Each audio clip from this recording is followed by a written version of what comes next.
Welcome to Voyage Daily Tech, the most important news personalized for you every day, supported by Voyage.com. After listening to today's news, you'll know, first, a 21-year-old's AI influencer challenges the $250 billion creator economy, raising major US copyright questions. So we'll discuss why this creator can't copyright their own work and what it means for the future of the influencer industry.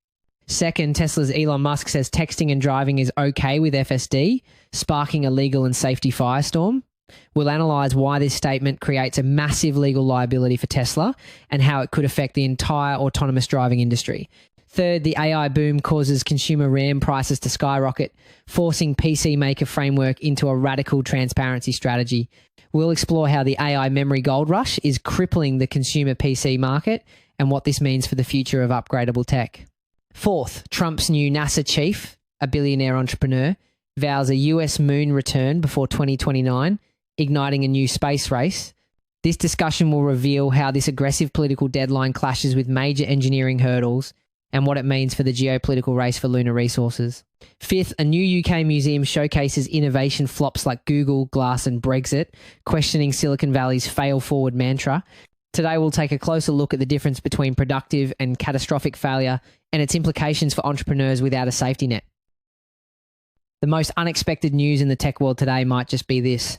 A 21-year-old student created a social media influencer that earned $1,600 in just 4 days. The bombshell is that the influencer isn't real. Her name is Gigi, and she's an AI creation made with simple text prompts. But this raises a mind-bending question. Who actually owns Gigi? The reality is, the law is scrambling to catch up. In the United States, the Copyright Office has been clear. If a work is generated purely by AI without significant human creative input, it can't be copyrighted. It falls into the public domain. This means the student might not even own the exclusive rights to the very character they created. Believe it or not, this opens up a huge legal grey area for this new industry. While a human creator like Caviar Samba Savam, who has over 1 million followers, can spend days producing a single video, the student behind Gigi can generate 3 videos a day, each taking only a few minutes. This isn't just a novelty. It's a direct challenge to the entire $250 billion influencer industry. Now, get this. On a platform level, this has huge implications. What many people overlook is that social media algorithms, like the one on TikTok, are designed for one thing: to maximize user engagement. AI-generated content is incredibly cheap and fast to produce, and it can be tailored to jump on trends instantly. This creates a feedback loop where the platform may algorithmically favor this kind of content because it generates massive engagement at a low cost, potentially pushing human creators out of the feed. The speed is staggering. Human creators have to shop, plan, set up lighting, shoot, and edit. AI creators skip nearly all of those steps. This has led human influencers to ask the tough questions. As Sambasivam said on the record, "My output is limited. I can't compete with robots." And her fear is real, but there is a dose of perspective on the value of human experience. While AI can create content faster, it doesn't mean it's more valuable. In fact, research shows that right now, human influencers still earn, on average, 46 times more than their AI counterparts. Why? Because audiences still crave that genuine connection, that lived experience, and that vulnerability that an AI just can't fake. The question is, for how long? And the trend is exploding. It's now a business model. One creator with millions of views is running a bootcamp, teaching others how to make similar AI videos for a monthly fee. He has nearly 600,000 subscribers for AI-generated time travel videos, telling stories that would normally cost millions to produce. Interestingly enough, this lone creator model we're seeing in the West is fascinatingly different from what's been happening in East Asia for years. When we place this alongside what's been happening there, the contrast is stark. For instance, China's virtual idol Luo Tianyi was created back in 2012, has over 5 million followers, and performs in sold-out concerts alongside famous real-life pianists. But she's the product of a massive corporation with huge investments. What's happening now is the democratization of this technology, putting the power to create virtual beings into the hands of individuals in their bedrooms. This is where the situation takes a more complex turn and frankly it gets concerning. Experts warn that soon it will be almost impossible for an ordinary person to tell the difference between what's real and what's AI. One digital culture expert at the University of Pennsylvania predicts a rise in misinformation and a rise in scams. All of this matters deeply because consumer trust is already on shaky ground. Research shows that while people might find AI content engaging at first, that trust can plummet once they realize it's not human. In fact, one study found that about 36% of consumers are now demanding clear disclosure when an influencer is AI generated. They want to know who or what they're listening to. The most jarring proof this is happening right now: the creator of an AI-generated puppy says she gets messages every day from people who think the puppy is real, worried that it's eating unhealthy food. The line between reality and AI is not just blurring. For some, it has already vanished.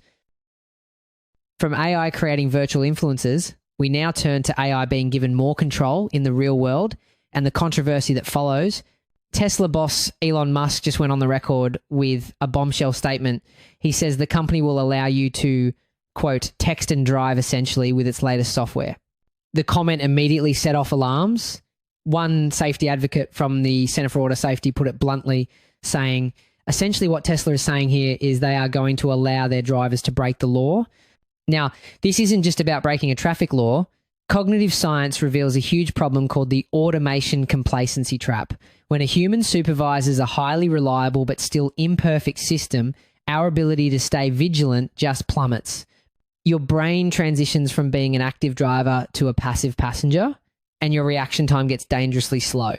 It's a known phenomenon called a vigilance decrement, where your ability to spot a hazard starts to drop off after as little as 15 minutes of monitoring. So, encouraging a secondary task like texting makes a known problem even worse. Tesla argues its full self-driving system is safer, claiming cars using it have 7 times fewer major collisions. But here's the catch. Experts say the company doesn't share its data for outside review, making that claim difficult to verify. Meanwhile, the pressure is mounting. Regulators have opened numerous investigations into the software after reports of random braking and cars failing to obey stop signs. In one fatal crash case involving autopilot, a Miami jury ordered Tesla to pay a staggering $243 million in damages, finding the company did not have adequate guards in place to track driver attentiveness. This verdict is a big deal, and with Musk's new comments, the stakes are even higher. It highlights a massive legal shift. Traditionally, the driver is at fault, but courts are now saying that if a company's marketing or a CEO's public statements mislead consumers about what a car can do, the company itself can be held liable. So when a CEO publicly suggests texting is okay, it could legally override the fine print in the user manual, a massive deal for the entire industry. But that's not the whole picture. The real turning point is the intense pressure Tesla is facing from rivals. One critic says Google's Waymo has been ahead of them for a decade and is now way ahead. So what's behind this rivalry? It really comes down to a fundamental difference in technology. Tesla famously uses a vision-only approach, relying on cameras and AI. It's cheap, around a couple $100 per car, which allows them to scale up fast. But Waymo uses a multi-sensor approach, combining cameras with expensive LiDAR and radar. This gives their cars a much more reliable 3D view of the world, especially in bad weather or darkness. It's a classic trade-off. Tesla's low-cost scalability versus Waymo's high-cost, high-reliability system. The numbers tell a surprising story.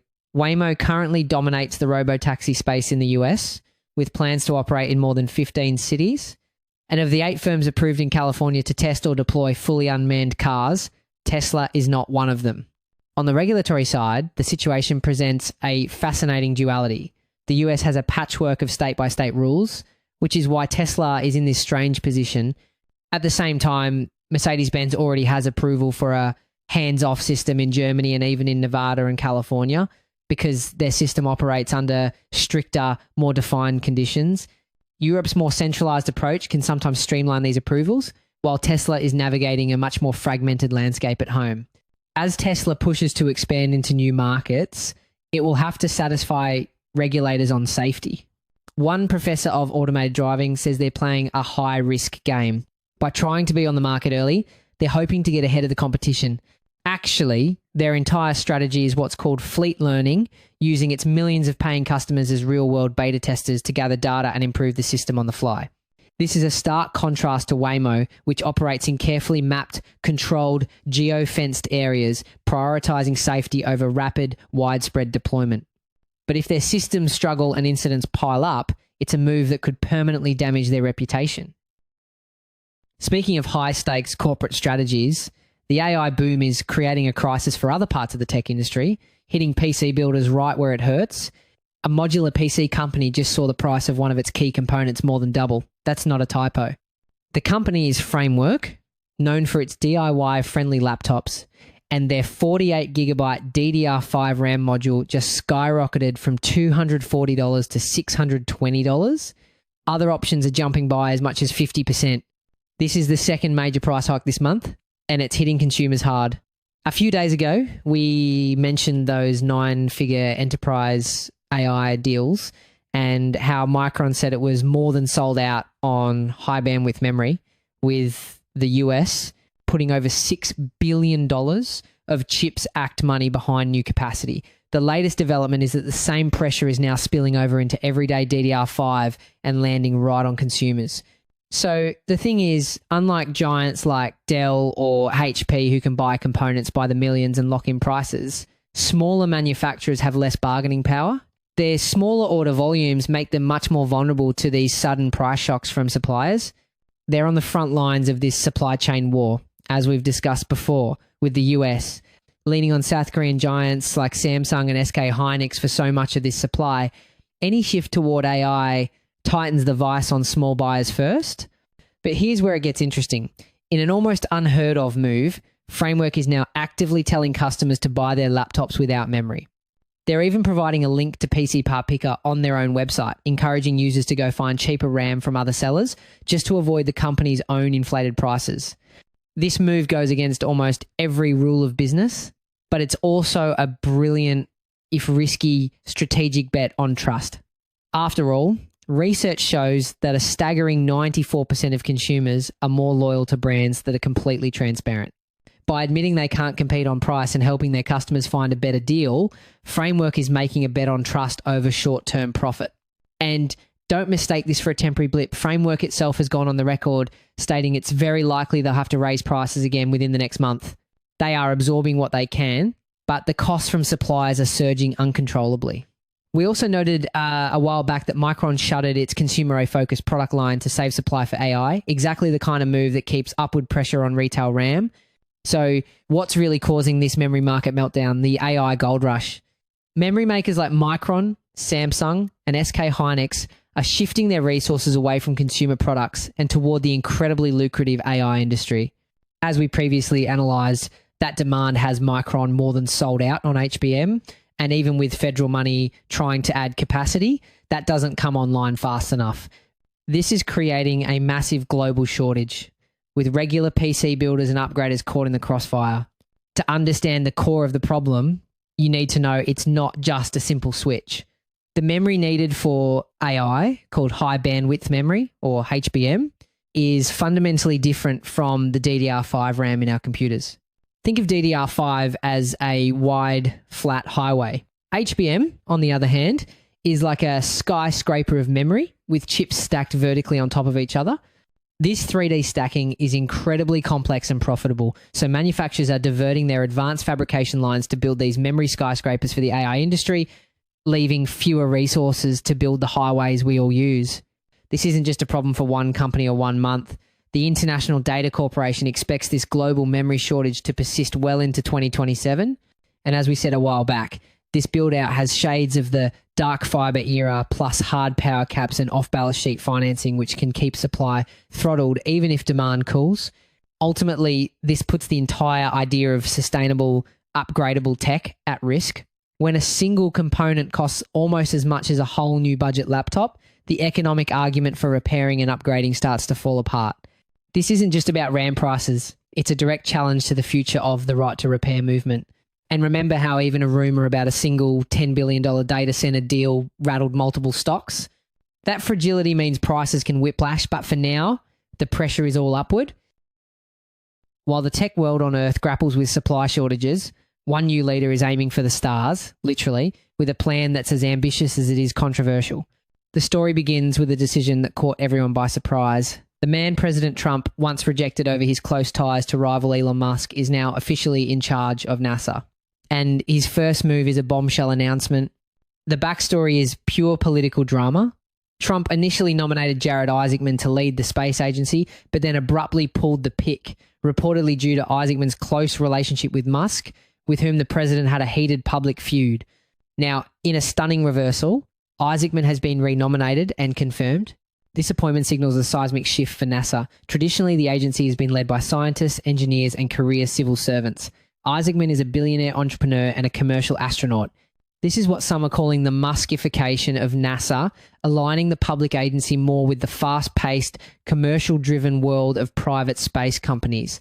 The potential reward is faster innovation and more efficiency, but critics worry it could prioritise profit-driven projects over fundamental scientific research. And he's not just talking. He's backed by a fresh $9.9 billion allocation to NASA. With that war chest, Isaacman just went on the record with his first major declaration: Americans will be back on the moon before the end of President Trump's second term. Now, setting a hard political deadline like this puts immense pressure on the engineering reality. It's similar to Kennedy's moonshot in the 60s, but today's challenges are different. NASA's own Artemis program has already faced major delays. The Artemis 1 test flight in 2022 revealed unexpected heat shield erosion on the Orion capsule, pushing the first crewed mission back. Safety is the top priority, and the Government Accountability Office has already reported that key parts of the landing system program are delayed by at least 6 months. Meeting this new deadline will be a monumental challenge. However, if you zoom out, you'll see another layer of strategy at play. The new plan includes potentially mining the moon's surface for helium-3, a rare gas that could become a major fuel for fusion power back on Earth. Now, mining the moon for helium-3 sounds like science fiction and, it's incredibly speculative. Helium-3 is an exciting prospect for clean fusion energy, but here's the catch. We don't have a single commercial fusion reactor on Earth that can use it. The world's biggest fusion project, ITER, won't even be at full power until the 2030s. So while the idea is amazing, the technology and economics make the lunar economy a very long-term gamble, not a near-term reality. After establishing a moon base, the agency will pursue investments in nuclear power and space nuclear propulsion. This isn't happening in a vacuum. A US moon base focused on resources is a huge step in a new geopolitical game. The US is leading this effort through the Artemis Accords, a framework for commercial-led exploration. This is in direct competition with the state-run model of the China-Russia International Lunar Research Station. We're essentially seeing two competing visions for the future of the moon, which could become a flashpoint for conflict over resources and prime real estate. To get this done, NASA is bringing together a slate of aerospace giants, including Jeff Bezos' Blue Origin and Boeing. But the real headline is that Elon Musk's SpaceX is contracted to build the critical lunar landing system for the Artemis 3 mission. The men at the center of the political feud are now inextricably linked in this new space race. The new NASA chief says the goal is to make travel to and from the moon affordable and with great frequency. This isn't just about reaching the moon. It's about building a permanent bridge to it to set up for missions to Mars and beyond. And the key to making all of this affordable is a technology that's a massive unspoken risk. It's called on-orbit cryogenic propellant transfer. Are you following me on this? Think of it as a gas station in orbit for the supercooled liquid oxygen and hydrogen that rockets use. But this has never been done at the massive scale required. The engineering challenge is immense. In zero gravity, this fuel wants to boil away, and you have to transfer it without it just floating everywhere. This single technology is probably the biggest technical hurdle to the entire plan, and everything depends on it working perfectly. From a mission where failure is simply not an option, we turn to a place where failure is the main attraction. A new museum is opening in the UK, and you won't believe what one of its star exhibits is: Brexit. Right away, this raises a fascinating question. Who gets to define what constitutes a failure, while a product like a failed gadget is a clear commercial flop, labelling a complex, divisive, and ongoing political process like Brexit as a settled failure is an incredibly subjective and powerful act. It shows how museums can shape public narratives, and it forces us to think about the line between education and taking a side. It's called the Museum of Failure, and it's dedicated entirely to missteps, flops, and aborted ambitions, and the list of UK-born exhibits is an absolute bombshell. On display alongside Brexit will be the Titanic, the Sinclair C5, and even products from iconic brands like Dyson and The Body Shop. The museum's founder, Dr. Samuel West, says he's always wanted to bring it to Britain, calling it the museum's spiritual home. Why? He says it's because of British black humour and support for the underdog, adding that, quote, "The Brits totally get it." But this isn't just about scoffing at disasters. What really brought this to a head was the museum's deeper mission to reframe how we think about failure, especially when an expert notes that a staggering 42% of all startups fail. The museum argues that without taking big risks, there is no real innovation. However, there's a critical point here. The freedom to take those big risks is often a luxury. The founder himself has admitted that the Silicon Valley mantra of failing forward is easiest for those with a safety net. This is crucial because for entrepreneurs from non-privileged backgrounds, a single failure can be catastrophic. For example, in 2022, teams founded only by women received just 1.9% of all venture capital funds. For Black and Latino founders, the numbers were even lower. So while we celebrate failure as a learning tool, it's important to remember that not everyone is given the same permission to fail. If that was just the appetizer, the main course is the way some of these flops became a dress rehearsal for massive success. The collection features the Apple Newton, a commercial disaster that paved the way for the iPhone. It also has Google Glass, the socially awkward tech that laid the groundwork for today's augmented reality wearables. This distinction is key. Experts actually have a name for this. They differentiate between a productive failure and a catastrophic failure. A productive failure, like the Apple Newton, is one where the lessons learned directly lead to future innovation. But a catastrophic failure is just a net loss of resources. A famous UK example is the NHS's national IT program from the early 2000s, which cost billions and was eventually dismantled without achieving its goals, largely due to a lack of engagement with the doctors and nurses who are supposed to use it. That's the difference. One failure becomes a launch pad, the other a black hole. This all begs the question, what's the real meaning of failure? In the US, visitors reportedly treated the museum as a joke, a temporary stop on the road to a happy ending. In China, visitors came to laugh at failed Western products. But the founder believes the UK reception will be different. Behind those reactions, you can see a reflection of national culture. The American view often reflects its venture capital-driven culture, where failure is seen as a necessary step towards a big payoff. In contrast, China's state-led model for technological growth can sometimes treat failure as a loss of face or a sign of inefficiency, making it something to be hidden rather than studied. This is why the founder's bet on the UK is so interesting. He says the British sense of humour embraces a sarcastic, dark awareness that sometimes things can just go horribly wrong. That's it for today on Voyage Daily Tech. Follow, share, and stay tuned for daily updates coming your way tomorrow.